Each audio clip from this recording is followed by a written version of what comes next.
That'll do.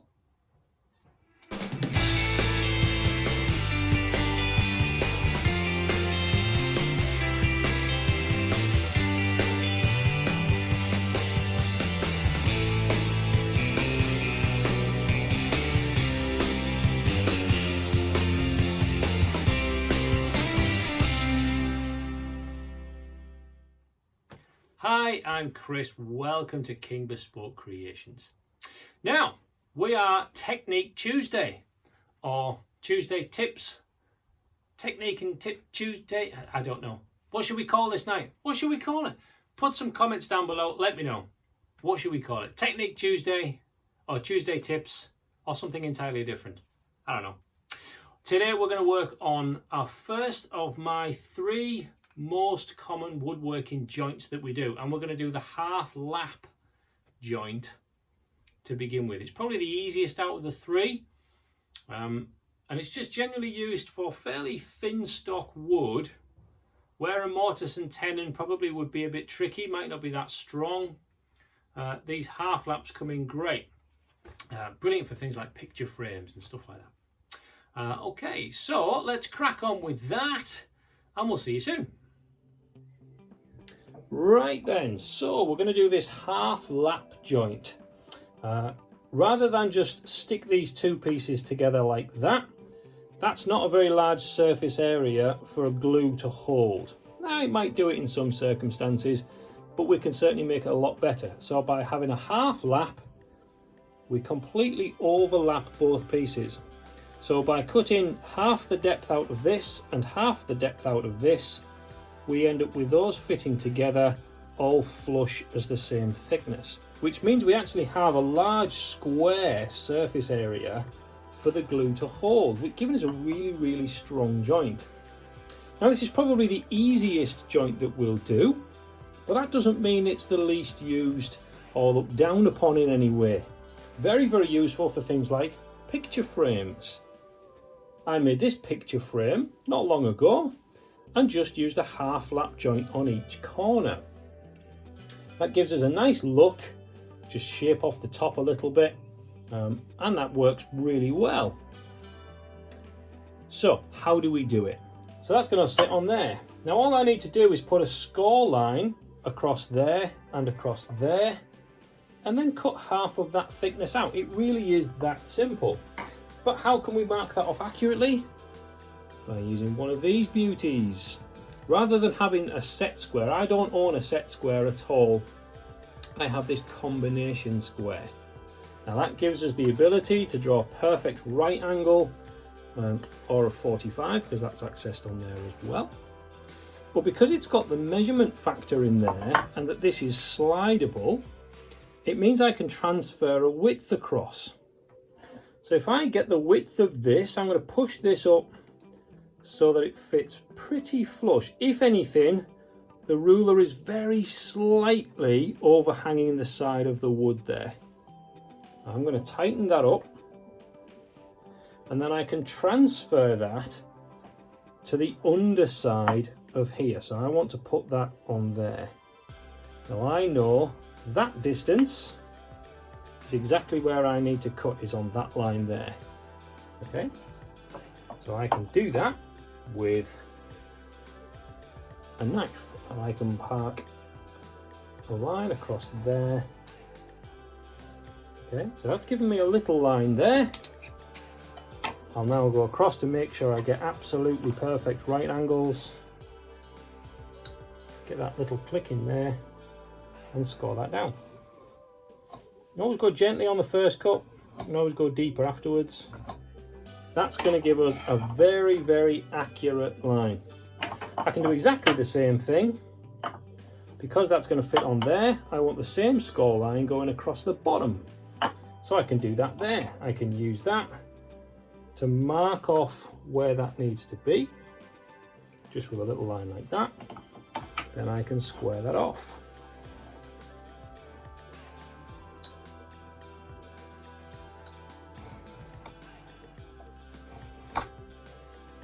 Okay, so that's where we need to cut up to. We've got a mark on there, that needs to go through there. Right, so now how do we mark off a centre line all the way around, because we need to cut off half of that. Well, we go back to a marking gauge again. Now, we showed you this trick when we made the squirrel picnic tables, but hey, we'll show you again. This is a fantastic trick. We're going to put a mark where I think roughly centre is. So I'm going to put that there. Put a tiny little pinprick mark right in the centre. Now I'm going to then come in from the other side. Does that pinprick mark work in the middle? Right, so I now have 2 pinprick marks there, which means that this isn't set in the centre. So again, we can just slightly realign that until my pin is smack in the middle of those 2 dots that I made. Tighten that up, and a presto, that's now in the centre. So we can go from this line all the way around on all 3 sides. I'm going to mark that off like that. Not the easiest thing to do when you're always showing to camera. You might see on here little trace elements of an oval, because this used to be part of an old dining chair leg where the leg snapped. So we always salvage the wood. We'll use it somewhere. Right, so that's the 3 sides marked off on there. That is that one. And then I want to mark off the 3 sides on here. And again, just using the same markers, because I know the wood is the same thickness on both parts. I can be fairly confident that this is going to be nice and central on here as well.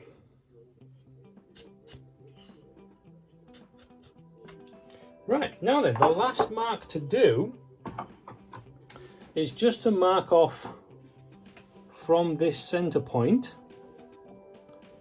and just mark down to that halfway mark that I've just scribed off. Let me just highlight that with the pencil. There we go. See that line a little bit better now. Okay. So I'm going to mark off from there coming down. Now again, let's be accurate. Accuracy in all things. I'm going to use that marking gauge. There we go, on that side. And then coming in from this side to do exactly the same thing.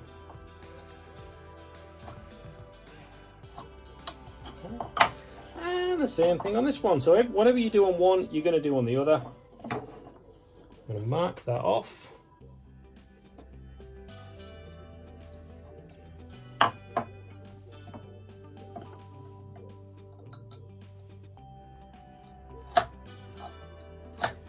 Right, so we've marked them both. So we now have a cut line across there and down both sides to the halfway mark. We also have our center lines scribed in all the way around as well. Okay, so now all we need to do is remove that wood. Okay. Right, we're going to do that by cutting this line first. So anybody that's watched Paul Sellers before will already know this trick. So we have a cut line. If you haven't seen Paul Sellers before, go and check him out on YouTube. The guy's a legend. So we're going to use our chisel and just very lightly chip in towards that mark. It doesn't need to be very deep. I'm just wiggling the chisel. I'm not even pushing right the way into that cut line. It's just lifting some of those fibres and just chip them away, and that just gives us a little recess there for our saw to fit into. And then we just carefully fit that in.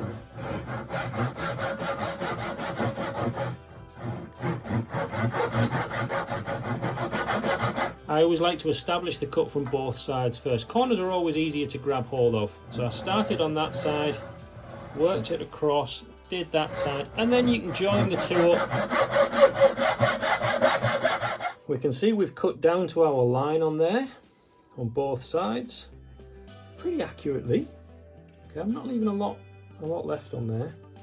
Now we just need to get rid of this block. Now there's a few techniques. One of them is to then stand this upright and to saw down the wood that way through. Quite tricky. I much prefer to just get a chisel and chip it out. What I'm looking for though is to make sure that it's not going to chip off in the wrong way. Can we see on here that the wood grain isn't running straight? Can you see it's going diagonally up there? Okay. So if I put my chisel into there and dig into that point, I'm expecting the wood to chip up, not to chip down. Okay. So I'm going to go from the halfway in between. So we only want to go down to there. I'm going to start halfway in because I'm confident that as I chip this away, the wood's going to split upwards, not down past where I want to go. Let's see. I'll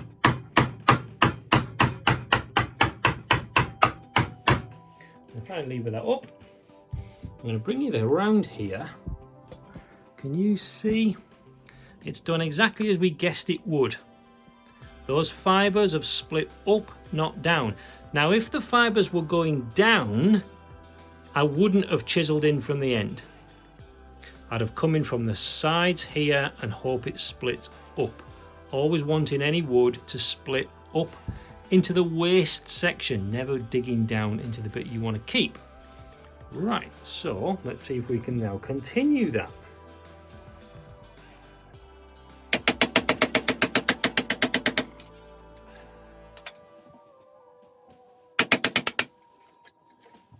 Okay, that's all looking nice. So I'm going to go a little bit further in with that.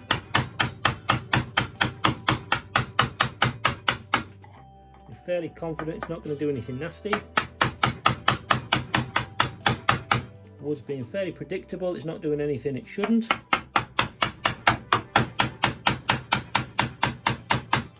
Wood doesn't always do that, by the way.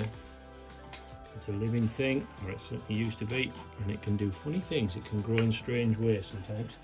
Now once we've got that down, I could go in again from the end here, but once I've got rid of the main chunk of waste, I'm actually going to go in from the side now.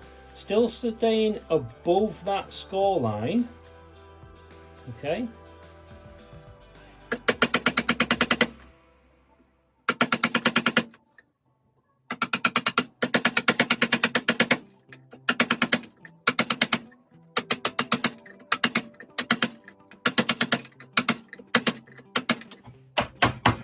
Right, so we've got most of that done. Now, I'm not going to go all the way throughout to the other side from here. If I do that, what will probably happen is a big chunk of wood off the end of here will get chipped off with it as it blows out from the back. So to get this side, we need to turn the piece around and come at it again from this side.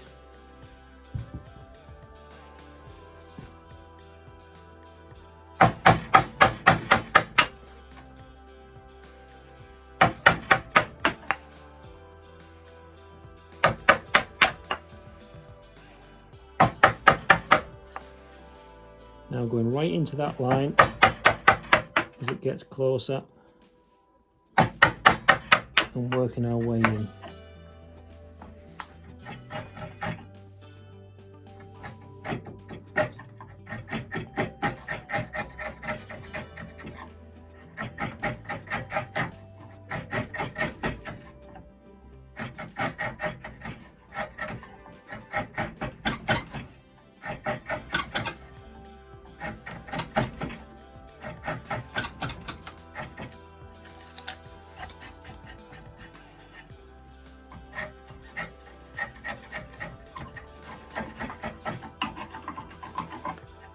And again, I'm not going to go right the way out because it will blow that out, so we need to turn it round again.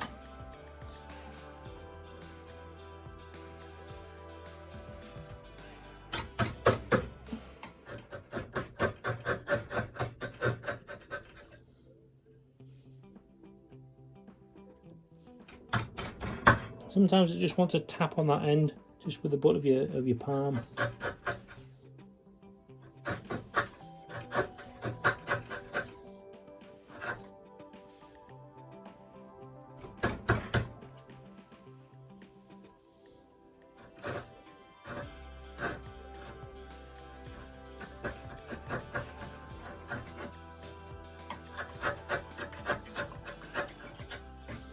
Right.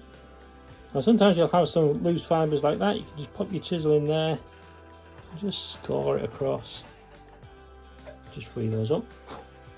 Okay, right. Now how can we tell that this is nice and straight and flat? Well, chisels are nice and straight and flat, so we can easily just put that on there, look in, and that's looking pretty good to me. If it has a bit of a bow in the middle, again, you can just work your way in, skim it out, and work your way through like that. And then do the same with the other piece that we've marked off.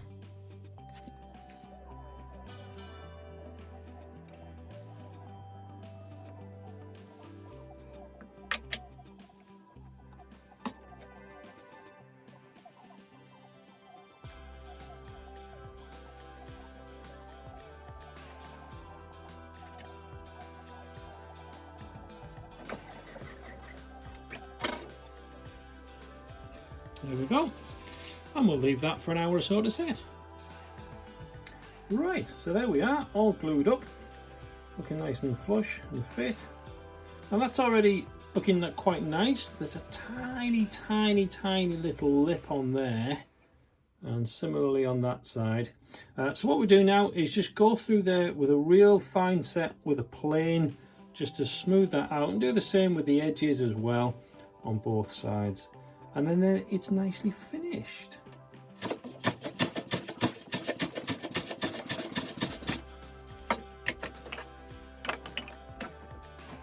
Always make sure we're planing from the end here inwards. If we plane this way, again, these last fibres will chip off.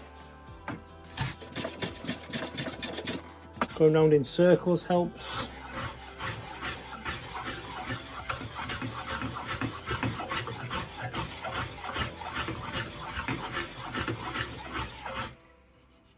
Lovely. So, a very simple joint that's very effective. So the other two joints that we're going to look at is a mortise and tenon joint, and we're going to do that with a draw bore as well. So look out next Tuesday, we'll talk about that one. And then we're going to look at dovetails the week after, so kind of progressing, I think, in the difficulty stakes as well. I personally, with dovetails, will use a half blind dovetail, which we usually use on a draw front, something like that. Looks really pretty. So that's what we're going to work over the next few weeks. So we've got this Technique Tuesday, or Tuesday Tips, or whatever you guys are deciding what this is going to be called. That's going to happen on Tuesday, and then we'll have a weekend project on a Friday evening. Okay, take care, go sharpen your tools, and I'll see you soon. Bye-bye.